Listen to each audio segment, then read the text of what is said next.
Ladies and gentlemen, today I want to take you inside one of the most extreme and controversial penal institutions in the world, CECOT, the Center for the Confinement of Terrorism in El Salvador. Built in 2023 under the government of President Nayib Bukele, CECOT was designed as a cornerstone of the country's hardline campaign against gang violence and crime. It is one of the largest maximum security prisons on the planet, with an official capacity to hold up to 40,000 inmates, a figure that could even double in the future. CECOT, officially known as the Center for the Confinement of Terrorism, is one of the largest and most heavily fortified prisons ever constructed in the modern world. Located in a remote area of El Salvador, the facility was purpose-built to detain individuals accused of terrorism and high-level gang activity, particularly members of violent groups such as MS-13 and Barrio 18. The prison was designed with an initial capacity of around 40,000 inmates, a scale that far exceeds most correctional institutions globally, making it a symbol of industrial-level incarceration.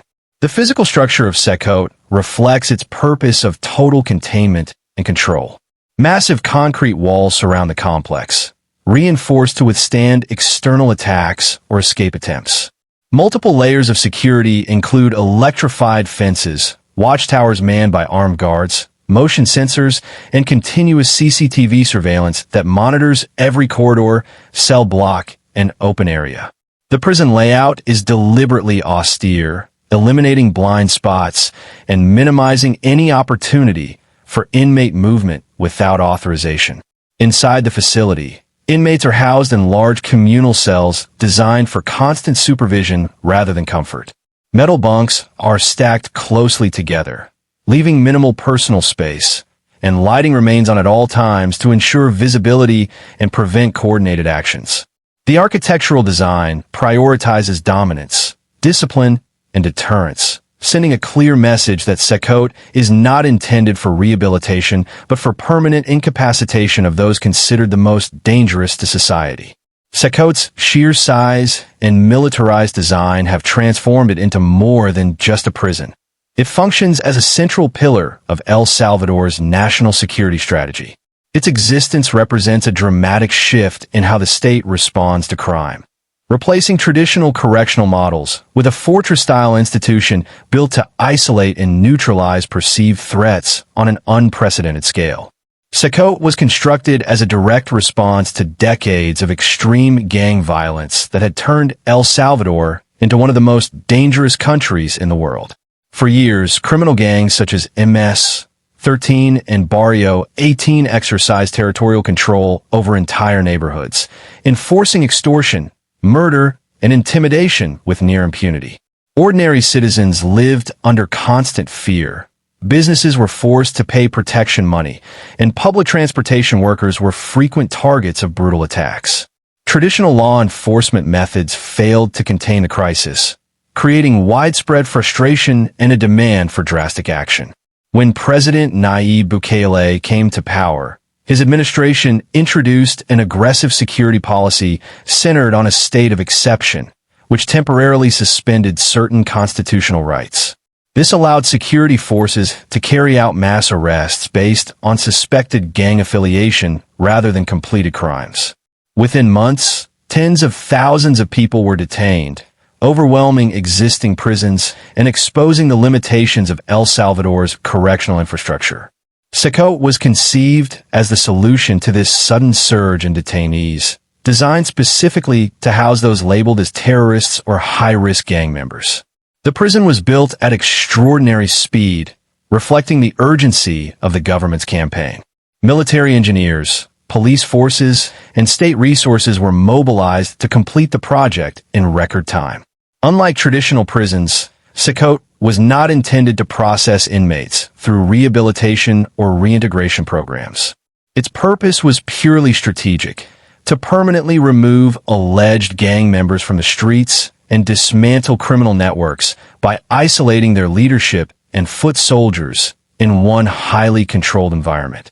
CECOT, therefore, stands as a physical manifestation of El Salvador's zero-tolerance approach to crime.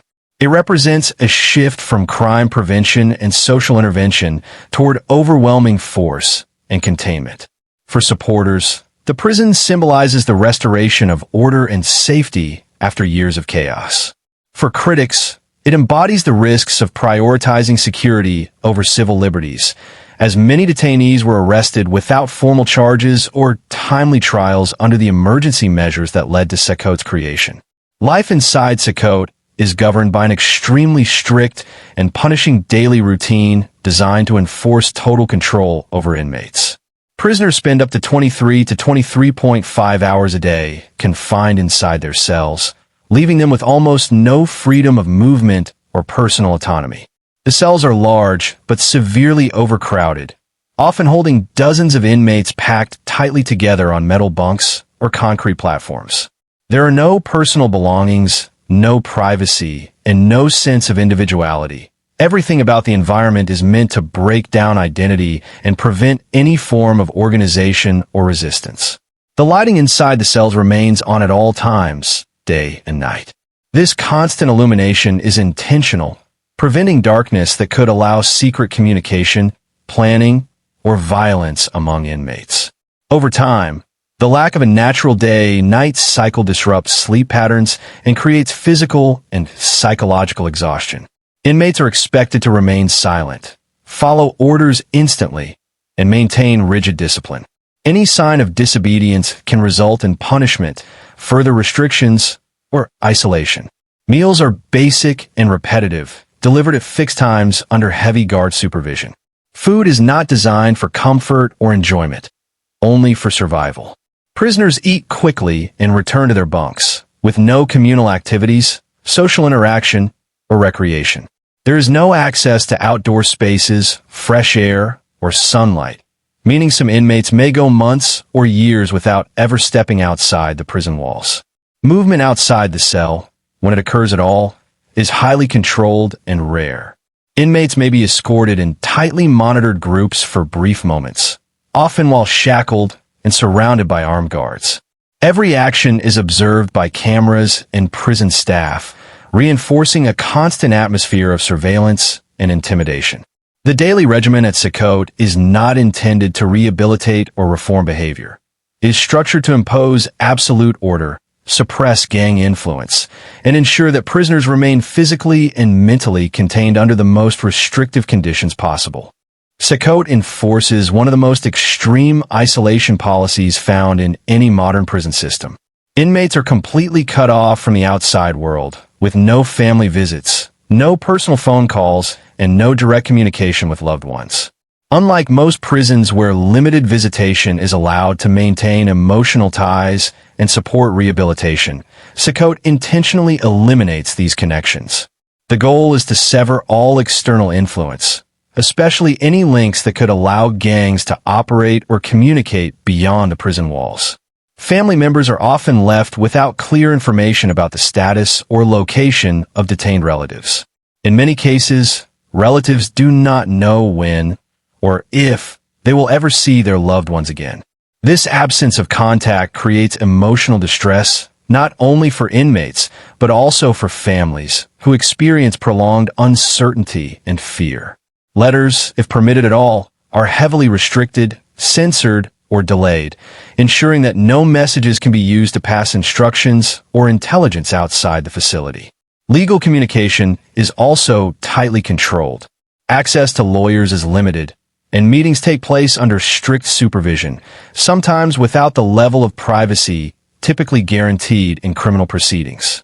Human rights groups argue that these restrictions weaken the right to a fair defense, especially for inmates detained under emergency laws without formal charges or timely court hearings. The isolation makes it difficult for prisoners to challenge their detention or gather evidence in their favor. By cutting prisoners off from society entirely, CECOT creates a system where inmates exist in a state of permanent separation. The absence of human contact, emotional support, and external accountability reinforces the prison's philosophy of total confinement.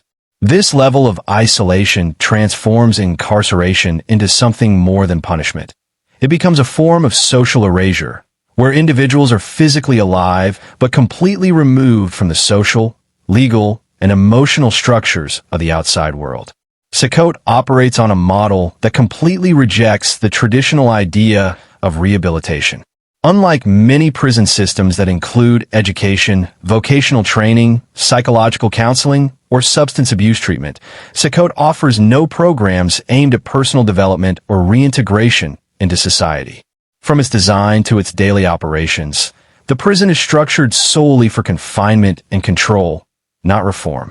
Authorities have made it clear that CECOT is intended to permanently incapacitate those deemed most dangerous rather than prepare them for eventual release. Inmates are not provided with schooling, job training, or skills that could help them function outside prison walls. There are no libraries, classrooms, workshops, or structured activities that promote learning or self-improvement. Time that might otherwise be used for education or therapy in conventional prisons is replaced by near-total cell confinement. This absence of constructive activity leaves prisoners with long hours of inactivity, reinforcing mental stress, frustration, and emotional deterioration. Psychological or mental health support is also extremely limited or non-existent. Many inmates arrive at CECOT after experiencing violent arrests, prolonged detention, or previous incarceration under harsh conditions. Without counseling or medical mental health care, trauma and psychological disorders are left untreated. Critics argue that this neglect can worsen aggression, anxiety, and long-term psychological damage, especially in an environment already defined by isolation and constant surveillance. The lack of rehabilitation reflects the government's broader security philosophy, that certain individuals are beyond reform and must simply be removed from society. Supporters believe this approach prevents repeat offenses and dismantles gang structures permanently. Opponents argue that abandoning rehabilitation undermines the justice system by treating incarceration as an endpoint rather than a process. By eliminating education and reform entirely, CECOT represents a prison model focused on exclusion rather than transformation. CECOT is designed as a fortress where security and surveillance dominate every aspect of daily life. The entire complex is surrounded by multiple layers of reinforced concrete walls, electrified perimeter fencing, and wide buffer zones that prevent any unauthorized approach. Watchtowers positioned at strategic points are constantly manned by heavily armed guards, providing a clear line of sight across the prison grounds. Entry and exit points are minimal and tightly controlled, ensuring that movement in or out of the facility is nearly impossible without authorization. Inside the prison, surveillance is relentless. Hundreds of high-definition cameras monitor every corridor, cell block, and common area around the clock. There are no blind spots, no private spaces, and no moments free from observation. This constant monitoring allows prison authorities to detect even the smallest sign of unrest or coordination among inmates. The architecture itself supports surveillance, with open layouts and elevated observation points that enable guards to oversee large numbers of prisoners simultaneously. Security procedures are rigid and military style. Inmates are frequently searched, counted, and inspected to ensure compliance. Any movement outside the cell requires escort by armed personnel, often with inmates restrained and forced to move in tightly controlled formations. Guards operate in large numbers and with strict discipline, reinforcing an atmosphere of dominance and intimidation. The presence of specialized riot control units within the facility ensures rapid response to any perceived threat. Technology plays a central role in maintaining control. Biometric systems, controlled access doors, and communication monitoring are used to prevent escapes or coordination with the outside world. Every element of CECOT's security system is designed not only to contain prisoners physically, but also to break organizational structures within gangs by eliminating secrecy, privacy, and trust. The result is an environment where power is visibly and constantly asserted through surveillance and force. Despite being built on a massive scale, CECOT is defined by conditions that many describe as overcrowded and extremely harsh. Large cell blocks are designed to hold dozens of inmates at once, with very limited personal space per person. Metal bunks are stacked tightly together, often leaving little room to move, sit, or even stand comfortably. There are no partitions or private areas, meaning inmates eat, sleep, and exist in full view of one another at all times. Basic living conditions inside the cells are minimal.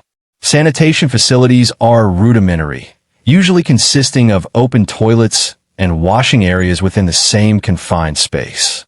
Access to clean water and hygiene supplies is strictly regulated, and prisoners must adapt to rigid schedules for basic needs. Heat, humidity, and poor ventilation further intensify discomfort, especially given the constant artificial lighting and lack of fresh air. The density of inmates amplifies physical and psychological strain. With so many individuals confined together for long periods, tension and stress are unavoidable. Noise levels remain high, sleep is frequently disrupted, and the absence of privacy contributes to long-term mental exhaustion. Illness can spread quickly in such conditions, and medical attention is limited, raising concerns about untreated health issues and the overall well-being of prisoners. Overcrowding at CECOT is not an unintended consequence, but part of a system that prioritizes efficiency and containment over humane standards. The prison's design allows authorities to detain large numbers of people in a single location, reinforcing the government's strategy of mass incarceration. These severe conditions serve as a deterrent, sending a clear message about the consequences of criminal involvement, while also fueling international criticism over whether such treatment meets basic human rights standards.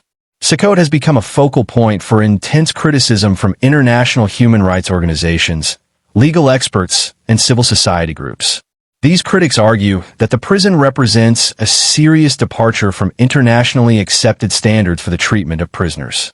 Central to these concerns is the way many inmates were detained under El Salvador's state of exception, often without clear evidence, formal charges, or timely judicial review. As a result, thousands of individuals may be imprisoned indefinitely without having been convicted of crime. One of the most serious human rights issues raised is the lack of due process. Detainees are frequently denied prompt access to lawyers, and court hearings are delayed or conducted en masse, limiting the ability of individuals to defend themselves. This has led to allegations that innocent people, including workers, students, and minors, have been swept up in mass arrests based on appearance, tattoos, or anonymous accusations. Human rights advocates warn that such practices undermine the rule of law and create a system where punishment precedes proof. Conditions inside CECOT have also drawn widespread condemnation. Prolonged isolation, constant surveillance, overcrowding, and the absence of sunlight or outdoor activity are cited as forms of cruel, inhuman, or degrading treatment. Mental health experts argue that extended exposure to such conditions can cause long-term psychological damage, including anxiety disorders, depression, and emotional breakdown. The absence of rehabilitation programs further reinforces concerns that inmates are being subjected to punishment without any opportunity for reform or recovery. International bodies and watchdog groups have repeatedly called for transparency, independent inspections, and accountability. However, access to CECOT is heavily restricted, making it difficult for journalists, lawyers, or humanitarian organizations to verify official claims about conditions and treatment. This lack of oversight has deepened global concern, turning CECOT into a symbol of the broader debate over whether extreme security measures can ever justify the erosion of fundamental human rights. CECOT's impact extends far beyond El Salvador's borders, turning it into an issue of international concern and diplomatic controversy. Global attention intensified when reports emerged that foreign nationals, including migrants deported from other countries, were being detained or transferred to El Salvador under security agreements. In some cases, individuals expelled from the United States were allegedly sent to facilities connected to El Salvador's anti-gang crackdown, raising serious questions about jurisdiction, legal responsibility, and the protection of non-citizens. Human rights organizations and legal experts have expressed alarm over the possibility that deported migrants could end up in CECOT without being formally charged in El Salvador. Critics argue that this creates a legal gray zone in which individuals are effectively removed from one country's justice system only to be placed into another's most extreme detention environment.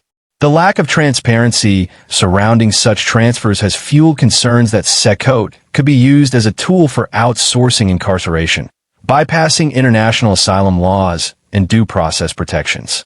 The prison has also become a subject of intense global media coverage, with images and videos circulating worldwide. These visuals, showing mass shavings of inmates' heads, tightly packed cell blocks, and heavily armed guards, have shaped international perceptions of El Salvador's security policy. While some governments and commentators praise the apparent success in reducing crime, others warn that the normalization of such practices could set a dangerous precedent for authoritarian-style policing elsewhere. CECOT's international dimension highlights the tension between sovereignty and global human rights standards. As El Salvador defends its approach as a necessary response to extraordinary violence, international institutions continue to question whether such measures comply with international law. This ongoing scrutiny places CECOT at the center of a global debate about security, migration, and the limits of state power in an increasingly interconnected world.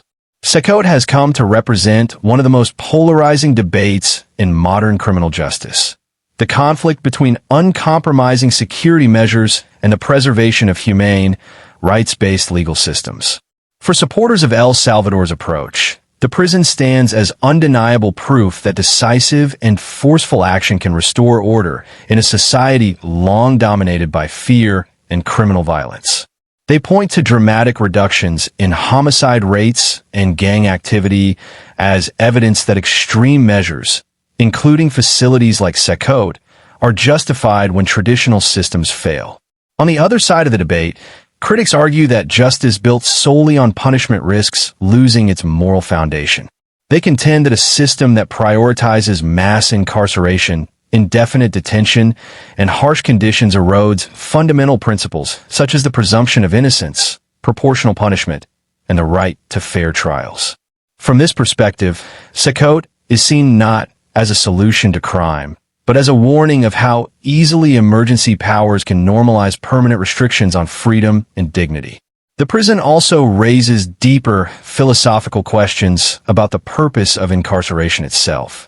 Is prison meant to protect society at any cost, or should it aim to reform individuals and address the root causes of crime? CECOT clearly aligns with the former, embodying a model where containment replaces rehabilitation and deterrence outweighs reintegration. This approach challenges international norms that emphasize rehabilitation as a key component of justice. CECOT's global visibility has turned it into a reference point for policymakers worldwide, especially in countries struggling with organized crime and public insecurity. Some view it as a model worth studying or even replicating, while others fear it represents a slippery slope toward authoritarian governance. As a symbol, CECOT forces societies to confront uncomfortable questions about how much freedom, fairness, and humanity they are willing to sacrifice in the pursuit of safety and control. In conclusion, CECOT is far more than just a prison.